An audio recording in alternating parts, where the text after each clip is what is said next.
Next जो form of business है that is partnership. Partnership से ही क्लियर हो रहा है यहाँ पर कि क्या होता है कि दो या दो से अधिक इंडिविजुअल्स जो है वो पार्टनर बनते हैं और यानी कि वो जो है अपने रिसोर्सेज को इस्तेमाल करके, अपने रिसोर्सेज को एक दूसरे के साथ शेयर करके एक बिजनेस रन करते हैं और बिजनेस रन करके जो भी प्रॉफिट या लॉस होता है उसको वो शेयर करते हैं। तो उसी को हम क्या कहते हैं, इस फॉर्म ऑफ बिजनेस को हम पार्टनरशिप कहते हैं। क्लियर। सोल प्रोप्राइटरशिप में क्या होता है कि वहाँ पर एक इंडिविजुअल अपने रिसोर्सेज का इस्तेमाल करके बिजनेस को रन कर रहा होता है। ज्वाइंट हिंदू फैमिली बिजनेस में क्या होता है, वहाँ पर फैमिली जो है, एक प्रॉपर फैमिली जो है वो बिजनेस को रन कर रही होती है। लेकिन पार्टनरशिप में क्या होता है कि यहाँ पर दो अलग अलग या दो से अधिक इंडिविजुअल्स जो है मिलकर अपने रिसोर्सेज को शेयर करते हैं और बिजनेस रन करते हैं और प्रॉफिट और लॉसेस को शेयर करते हैं। क्लियर। तो वो पार्टनरशिप कहलाता है। तो partnership is a form of business organisation where two or more person join hands to set up a business and share its profit and losses, they are said to be in partnership। तो जब दो या दो से अधिक लोग मिलकर जो है बिजनेस रन करते हैं, बिजनेस स्टार्ट करते हैं, उसको रन करते हैं और उस बिजनेस से जो भी प्रॉफिट हो रहा है या फिर जो भी लॉस आता है उसको शेयर करते हैं, तो उनको हम क्या कहेंगे, उनको हम पार्टनरशिप कहेंगे। क्लियर। मतलब कि वो पार्टनर्स हैं और वो जो है पार्टनरशिप में इन्वॉल्व हैं। क्लियर। तो पार्टनरशिप की डिफिनेशन की बात करें तो इंडियन पार्टनरशिप एक्ट 1932 के सेक्शन 4 में पार्टनरशिप को डिफाइन किया गया है। क्या कहा गया कि partnership is the relation between persons who have agreed to share the profit of a business carried on by all और any of them acting for all. Clear. तो पार्टनरशिप क्या हो गया, ये रिलेशन होता है बिटवीन डिफरेंट पर्सन जो कि आपस में एग्रीमेंट करते हैं कि वो एक बिजनेस रन करेंगे और उस बिजनेस से जो भी प्रॉफिट अर्न होगा वो शेयर करेंगे एक दूसरे के साथ, और वो बिजनेस जो है वो सभी पार्टनर्स मिलकर चलाएंगे या फिर एक पार्टनर जो है रन करेगा on the behalf of all partners. Clear. तो ये पार्टनरशिप होता है। तो पार्टनरशिप क्या हो गया, रिलेशन हो गया बिटवीन टू और more person who agree, who have agreed, यानी कि उनके बीच में एग्रीमेंट होता है, उनके बीच में कॉन्ट्रैक्ट होता है कि वो प्रॉफिट को शेयर करेंगे, बिजनेस से जो भी प्रॉफिट आएगा, और उस बिजनेस को सभी लोग मिलकर चलाएंगे या फिर एक पार्टनर चलाएगा जो कि रिप्रेजेंट करेगा सभी पार्टनर को। Clear. Persons who have entered into partnership with one another are individually called partners and collectively called firm। तो जो अलग अलग पर्सन हैं जो कि पार्टनरशिप में आते हैं उन पर्सन्स को हम क्या कहते हैं, पार्टनर्स कहते हैं, और कलेक्टिवली उनको हम क्या कहेंगे, फर्म कहेंगे। कहते हैं ना पार्टनरशिप फर्म है, यानी जो बिजनेस पार्टनरशिप के द्वारा रन किया जा रहा है उसको हम फर्म के नाम से डिनोट करते हैं। तो जैसे आपने एग्जांपल के तौर पे देखा होगा लॉ फर्म होता है, तो लॉ फर्म में क्या होता है कि अलग अलग जो लॉयर्स होते हैं वो एक दूसरे के साथ एक लॉ फर्म क्रिएट करते हैं और उस लॉ फर्म के द्वारा जो है डिफरेंट लीगल सर्विसेज जो है प्रोवाइड करते हैं, और उस लॉ फर्म से जो भी कॉस्ट आएगा, जो भी प्रॉफिट आएगा, जो भी लायबिलिटीज होंगी वो सब सभी लॉयर्स जो इन्वॉल्व हैं वो शेयर करते हैं। तो लॉ फर्म क्या हो गया, एक तरीके का पार्टनरशिप फर्म हो गया जहां पर अलग अलग लॉयर्स मिलकर जो है लॉ फर्म को रन कर रहे होते हैं और जो भी लीगल सर्विसेज प्रोवाइड कर रहे होते हैं और जो भी कॉस्ट आता है, जो भी प्रॉफिट आता है, जो भी लायबिलिटीज होती है वो सब वो शेयर करते हैं। क्लियर। तो पार्टनरशिप को एल.एच. हेनी ने भी डिफाइन किया। उन्होंने क्या कहा कि partnership is the relation between persons competent to make contracts who have agreed to carry on a lawful business in common with a view to private gain। तो एल.एच. हेनी के अकॉर्डिंग पार्टनरशिप क्या होता है कि एक रिलेशन है between different persons, between two और मोर पर्संस जो कि कॉम्पिटेंट होते हैं एग्रीमेंट करने के लिए, कॉन्ट्रैक्ट करने के लिए, और पार्टनरशिप में जो एग्रीमेंट होता है वो इस चीज पे एग्रीमेंट होता है कि वो एक लॉफुल बिजनेस रन करेंगे प्रॉफिट अर्न करने के लिए, तो उसको हम पार्टनरशिप कहेंगे। क्लियर। तो जब दो या दो से अधिक पर्सन जो कि कॉम्पिटेंट है कॉन्ट्रैक्ट करने के लिए, एग्रीमेंट करने के लिए, वो एग्रीमेंट करते हैं कि वो लॉफुल बिजनेस जो है वो रन करेंगे और प्रॉफिट अर्न करेंगे, प्रॉफिट शेयर करेंगे, तो उस रिलेशन को हम क्या कहेंगे, पार्टनरशिप कहेंगे एल.एच. हेनी के अकॉर्डिंग। क्लियर। लॉफुल बिजनेस बहुत जरूरी है क्योंकि इलीगल एक्टिविटी कोई परफॉर्म करते तो इलीगल हो जाएगा, आगे चल के जो है उस पर केसेस हो सकते हैं। तो लॉफुल बिजनेस होना चाहिए, यानी कि लॉ के अकॉर्डिंग वो बिजनेस करना सही है, गलत ना हो। क्लियर। इसी तरीके से द इंडियन कॉन्ट्रैक्ट एक्ट 1872 में पार्टनरशिप को डिफाइन किया गया है। उसमें क्या कहा गया कि partnership is the relation between which subsist between persons who have agreed to combine their property, labour और skill in some business and to share the profit therefrom between them. तो इंडियन कॉन्ट्रैक्ट एक्ट 1872 के according partnership क्या हो गया कि partnership वो है जहां पर दो या दो से अधिक पर्सन जो है वो एग्री करते हैं कि वो अपनी प्रॉपर्टी, अपना लेबर, अपना स्किल जो है वो किसी बिजनेस में लगाएंगे और उस बिजनेस से जो भी प्रॉफिट अर्न होगा उसको शेयर करेंगे। क्लियर। तो इसी को पार्टनरशिप कहते हैं। भाई होता नहीं कि दो या दो से अधिक लोग हैं, सब अपने अपने उनके पास जो भी फंड्स होंगे, जो भी प्रॉपर्टी होगी, जो भी लैंड, लेबर, कैपिटल होगा, वो सबका सब जो है उस बिजनेस को रन करने के लिए लगाएंगे। क्लियर। और उस बिजनेस से जो भी प्रॉफिट होगा वो जो भी उनके टर्म्स एंड कंडीशन है उसके अकॉर्डिंग जो है वो प्रॉफिट को शेयर करेंगे। अगर लॉस होगा तो लॉस को भी शेयर करेंगे, लायबिलिटीज को भी शेयर करते हैं। क्लियर? तो द इंडियन कॉन्ट्रैक्ट एक्ट 1872 के अकॉर्डिंग पार्टनरशिप की ये डिफिनेशन है।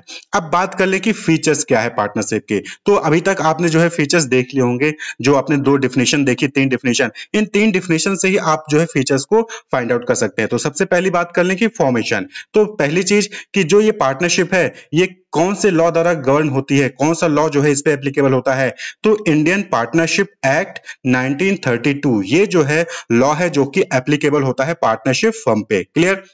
It comes into existence through a legal agreement wherein the terms and conditions governing the relationship among the partners, sharing of profit and losses, and the manner of conducting the business are specified। तो partnership firm जब बनती है, जब दो या दो से अधिक लोग मिलकर जो है कोई बिजनेस रन करते हैं, तो वहां पर एक एग्रीमेंट बनता है। क्लियर? वो भी लीगल एग्रीमेंट होता है जिसको हम कॉन्ट्रैक्ट कहते हैं, जिसमें कि ये सारी टर्म्स एंड कंडीशन मेंशन होती है कि किस तरीके का बिजनेस परफॉर्म किया जाएगा। क्लियर? पार्टनर्स के बीच में जो रिलेशनशिप है वो कैसे रहेगा, प्रॉफिट कैसे शेयर किया जाएगा, लॉसेस अगर होंगे तो वो कैसे शेयर किया जाएगा। क्लियर? बिजनेस किस तरीके से रन किया जाएगा, वो सारी चीजें उस एग्रीमेंट में मेंशन होती है। तो एग्रीमेंट जो है वो इंपॉर्टेंट फीचर हो गया पार्टनरशिप का, कि पार्टनरशिप में एग्रीमेंट वहां पर बनता है। वहीं पर the business must be lawful and run with the motive of profit. जो बिजनेस है वो लॉफुल होना चाहिए और प्रॉफिट अर्न करने के मोटिव से रन किया जाना चाहिए, चलाया जाना चाहिए। ऐसा नहीं कि दो पर्सन मिलकर आए और वो चैरिटेबल पर्पज के लिए काम कर रहे हैं, तो उसको जो है हम पार्टनरशिप नहीं कहेंगे।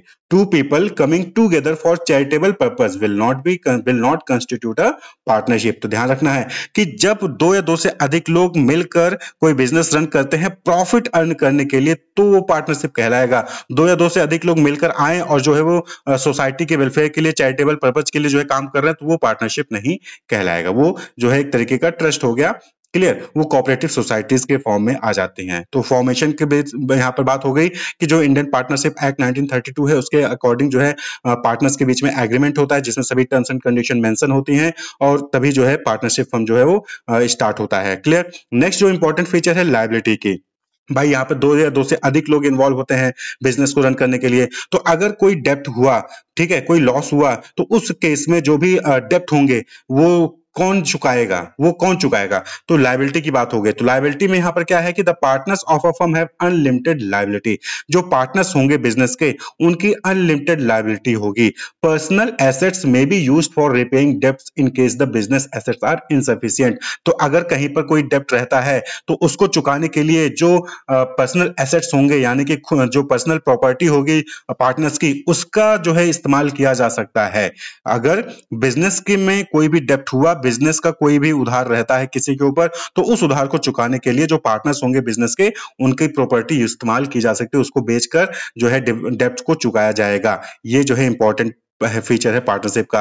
अब वो जो डेप्ट है, जो पर्सनल एसेट्स है, वो ज्वाइंटली भी हो सकता है और इंडिविजुअली भी हो सकता है। ज्वाइंटली कहने का मतलब कि जो सभी पार्टनर्स हैं, सभी पार्टनर्स जो है रिस्पॉन्सिबल होंगे डेप्ट को चुकाने के लिए और सभी पार्टनर्स मिलकर जो है डेप्ट को चुकाएंगे। सभी पार्टनर्स थोड़ा थोड़ा अपनी प्रॉपर्टी, थोड़ा थोड़ा अपना जो है पैसा देकर डेप्ट को चुकाएंगे, लायबिलिटी को खत्म करेंगे। या फिर इंडिविजुअली भी कर सकते हैं, यानी कि कोई एक पार्टनर आएगा और वो पार्टनर जो है सभी पार्टनर के बिहाफ से जो है डेप्ट को चुका देगा। बाद में जो इंडिविजुअल पार्टनर था जिसने अकेले सारा डेब्ट चुकाया है, वो बाकी पार्टनर से रिकवर कर सकता है। However such a partner can later recover from other partners an amount of money equivalent to the shares in liability defined as per the partnership agreement. Clear? तो जो लायबिलिटी की बात हो गई यहां पर कि अनलिमिटेड लायबिलिटी होती है। अगर कोई डेप्ट होगा तो सभी पार्टनर्स मिलकर या फिर इंडिविजुअल पार्टनर जो है वो डेप्ट को रिपे करेंगे और उनके पर्सनल एसेट्स का भी इस्तेमाल किया जा सकता है डेप्ट को रिपे करने के लिए। क्लियर? नेक्स्ट जो इंपॉर्टेंट फीचर है पार्टनरशिप का, that is risk bearing. The partner bears the risk involve in running a business as a team. तो रिस्क बियरिंग यहां पर कोई एक इंडिविजुअल तो रिस्क बियर नहीं करेगा। तो यहां पर अगर बिजनेस पर कोई भी रिस्क आता है तो जो सभी पार्टनर्स हैं वो इक्वली इन्वॉल्व होंगे इक्वली जो है वो रिस्क को बियर करेंगे, इक्वली जो है सभी रिस्क को अंडरटेक करेंगे। Clear? The reward comes in the form of profit which are shared by the partners in an agreed ratio.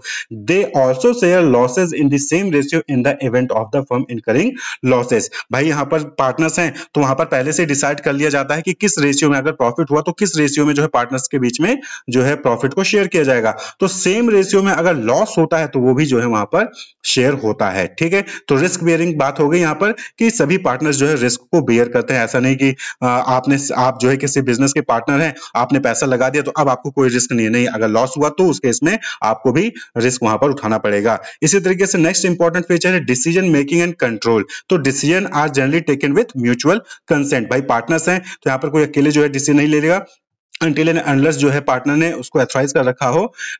तो यहाँ पर क्या होता है कि सभी पार्टनर्स म्यूचुअली कंसेंट होता है वहां पर और तभी जो है कोई डिसीजन वहां पर लिया जाता है। The activities of partnership firm are manage through the joint effort of all the partner. Clear? तो या तो अगर एक पार्टनर है जो कि सभी के बिहाफ पर काम कर रहा है तो अकेले डिसीजन ले सकता है, अगर ऐसा नहीं है तो सब लोग मिलकर म्यूचुअल कंसेंट के जरिए ही जो है डिसीजन मेकिंग लेते हैं पार्टनरशिप फर्म में और वहां पर उसकी पार्टनरशिप फर्म को कंट्रोल करते हैं। नेक्स्ट जो इंपॉर्टेंट फीचर है that is lack of continuity. ये इंपॉर्टेंट फीचर है, ठीक है, कि लैक ऑफ कंटिन्यूटी। जैसे ज्वाइंट हिंदू फैमिली बिजनेस में क्या था कि वहां पर कंटिन्यूटी रहती थी, अगर कर्ता की डेथ हो गई तो अगला जो एल्डेस्ट मेंबर होगा फैमिली का वो जो है कर्ता बन जाता है। लेकिन पार्टनरशिप फर्म में क्या होता है कि अगर कोई भी पार्टनर, किसी भी एक पार्टनर की डेथ हो गई, रिटायर हो गया, इंसॉल्वेंट हो गया, इंसेन हो गया, तो उस केस में जो पार्टनरशिप फर्म होता है वो बंद हो जाएगा, एंड हो जाएगा। क्लियर? तो ये चीज इंपॉर्टेंट फीचर है। Lack of continuity of business since the death, retirement, insolvency और insanity of any partner can bring an end to the business. मर गया,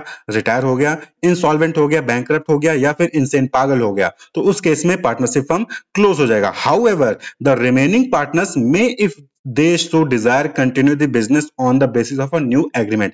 हालांकि अगर जैसे कि 5 लोग थे, 5 में से एक की डेथ हो जाती है, फिर एक इंसेन हो जाता है, तो उस केस में पार्टनरशिप फर्म जो अभी थी वो बंद हो जाएगी। लेकिन जो बाकी 4 लोग बचे हैं वो चाहें तो उस पार्टनरशिप को एक नया एग्रीमेंट के जरिए जो है पार्टनरशिप फर्म को आगे रन कर सकते हैं। क्लियर? तो पार्टनरशिप में नॉर्मली लैक ऑफ कंटिन्यूटी यहां पर होता है क्योंकि अगर एक भी पार्टनर की डेथ हुई, रिटायर हो गया, तो वो पार्टनरशिप फर्म बंद हो जाएगा, फिर नया एग्रीमेंट करके नया पार्टनरशिप फर्म स्टार्ट करना होता है।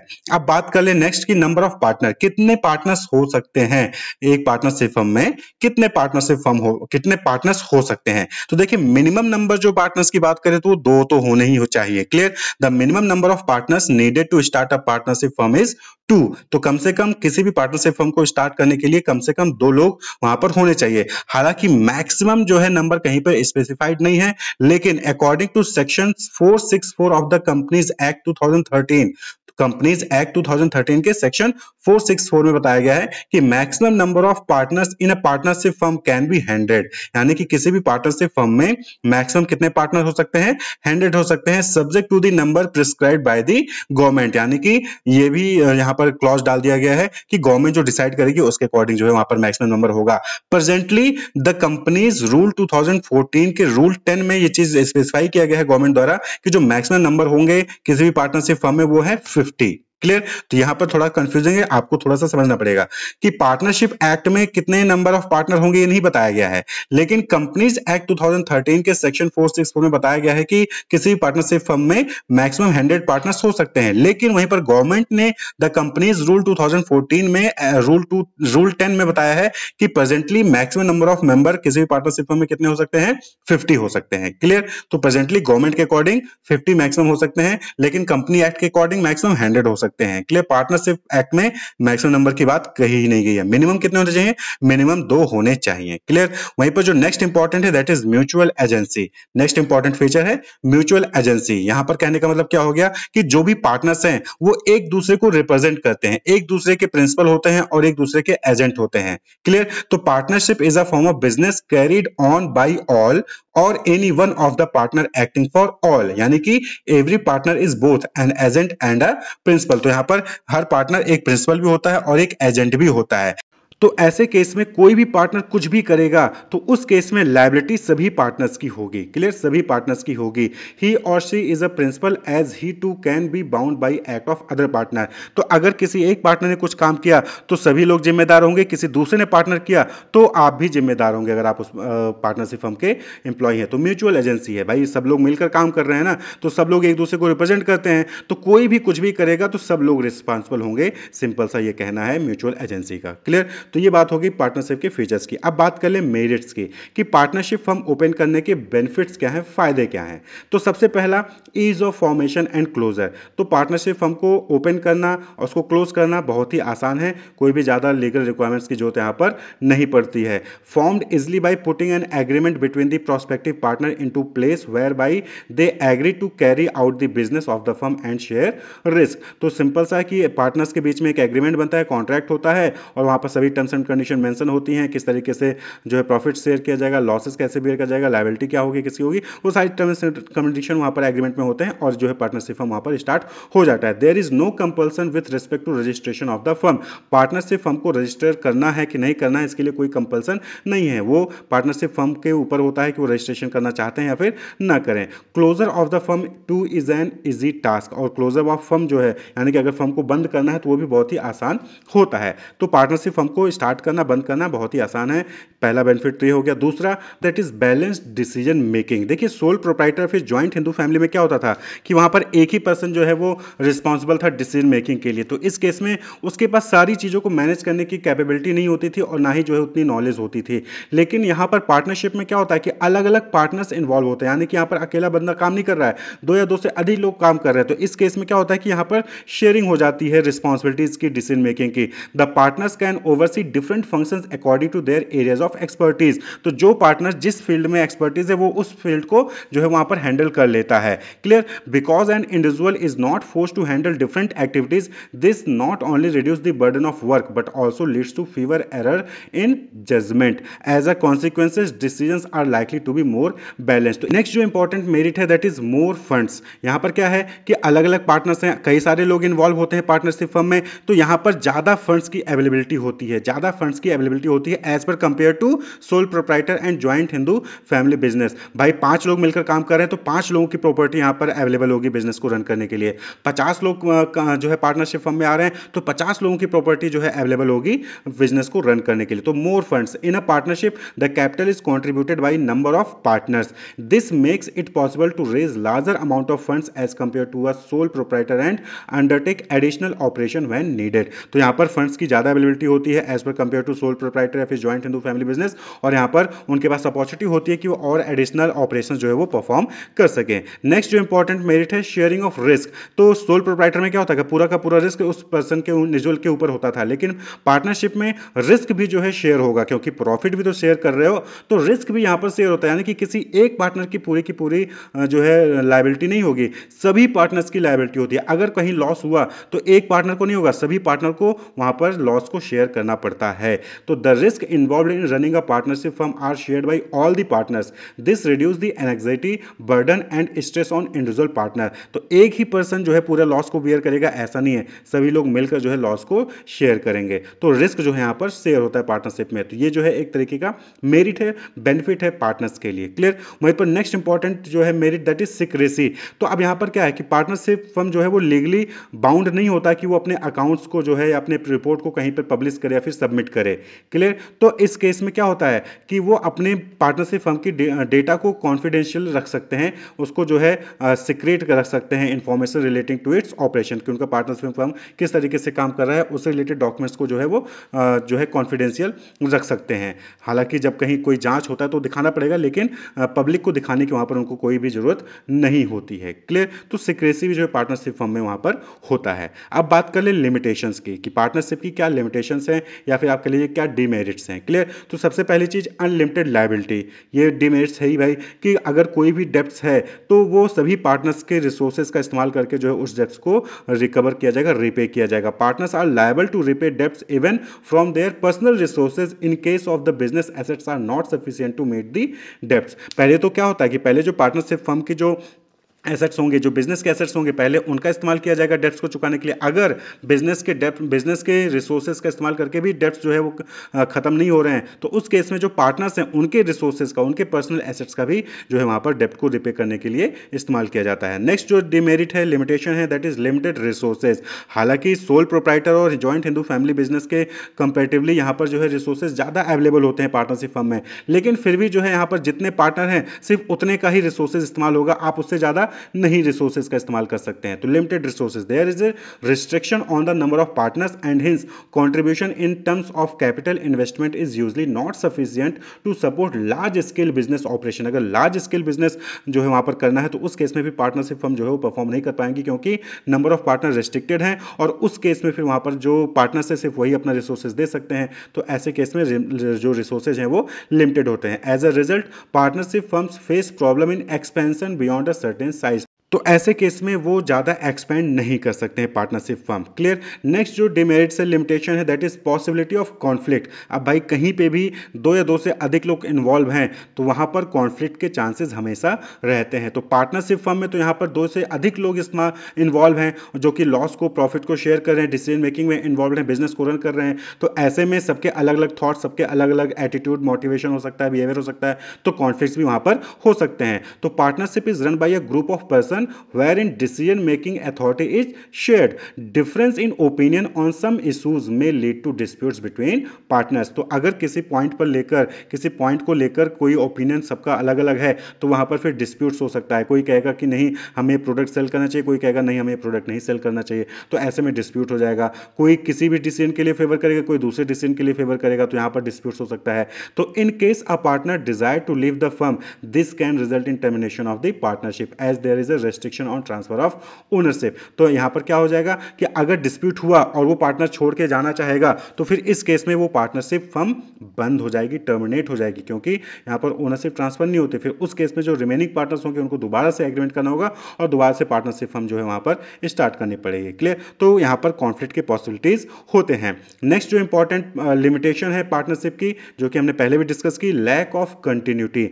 तो यहां पर क्या है कि partnership comes to an end with the death, retirement, insolvency और लुनेसी ऑफ एनी पार्टनर। कोई भी पार्टनर, किसी भी पार्टनर की डेथ हो जाती है, इंसॉल्वेंट हो जाता है, या फिर वो रिटायर हो जाता है, या फिर वो पागल हो जाता है, इंसेन हो जाता है, तो इस केस में पार्टनरशिप फर्म जो है वो बंद हो जाएगी। तो यहां पर कंटिन्यूटी नहीं है कि कोई एक पार्टनर चला गया तो फिर तब भी वो पार्टनरशिप फर्म चलता रहेगा, नहीं, एक पार्टनर गया तो पार्टनरशिप फर्म बंद। फिर ये ऑप्शन रहता है जो बाकी रिमेनिंग पार्टनर्स है उनके पास कि वो जो है एक नया फ्रेश एग्रीमेंट जो है बनाएं और दोबारा से जो है रन को, इस बिजनेस को रन करें। क्लियर। तो lack of continuity partnership firm में होती है कि एक बार कोई पार्टनर गया तो पार्टनरशिप फर्म बंद हो जाएगी, दोबारा से फिर से एग्रीमेंट करके जो है उनको बिजनेस को रन करना पड़ता है। क्लियर। नेक्स्ट इंपॉर्टेंट लिमिटेशन है, that is lack of public confidence. जैसा कि पहले भी डिस्कस किया कि पार्टनरशिप फर्म में यहां पर कोई भी कंपल्सन नहीं होता है कि आप अपने डॉक्यूमेंट्स को, अपने बिजनेस से रिलेटेड डॉक्यूमेंट्स को पब्लिश करें या फिर कहीं पे सबमिट करें। क्लियर। ऐसा कोई भी बाउंडेशन नहीं होता। तो ऐसे केस में जब आप किसी भी पार्टनरशिप फर्म की फाइनेंशियल रिपोर्ट्स को नहीं देखेंगे तो बट ऑब्वियस सी बात है कि आप उसके परफॉर्मेंस पे डाउट करेंगे। तो जो जनरल पब्लिक होती है वो डाउट करेगी कि ये पार्टनरशिप फर्म सही काम कर रही है कि नहीं कर रही है। क्लियर। तो a partnership firm is not legally required to publish its financial reports और make other related information public. उनको कोई भी ऐसा कंपल्सन नहीं होता कि वो अपने बिजनेस को लेकर कोई भी इंफॉर्मेशन पब्लिक में जो है पब्लिश करें। तो therefore it is difficult for any member of the public to ascertain the true financial status of a partnership firm. तो ऐसे केस में सही में क्या फाइनेंशियल स्टेटस है किसी भी पार्टनरशिप फर्म का, वो अंदाजा लगाना टफ हो जाता है। तो as a result the confidence of the public in partnership firm is generally low. तो ऐसे केस में पार्टनरशिप फर्म को लेकर जो पब्लिक के बीच में कॉन्फिडेंस होता है, ट्रस्ट होता है, वो लो होता है, क्योंकि पार्टनरशिप फर्म के बारे में इंफॉर्मेशन ही नहीं अवेलेबल है पब्लिकली, क्योंकि उनको बाउंडेशन नहीं है कि जो है वो पब्लिक में न्यूज़पेपर में अपनी रिपोर्ट को, फाइनेंशियल रिपोर्ट्स को पब्लिश करें। क्लियर। तो ऐसे केस में जब पब्लिक के पास कोई इंफॉर्मेशन ही नहीं रहेगी पार्टनरशिप फर्म के बारे में तो वो उस पार्टनरशिप फर्म के ऊपर ट्रस्ट नहीं करते हैं। तो ये कहीं ना कहीं एक लिमिटेशन है, डिमेरिट है पार्टनरशिप फर्म का। तो होप आपको क्लियर होगा कि पार्टनरशिप क्या है और पार्टनरशिप के क्या मेरिट्स हैं, डिमेरिट्स हैं और उसके क्या फीचर्स हैं। Wish you all the best, keep watching.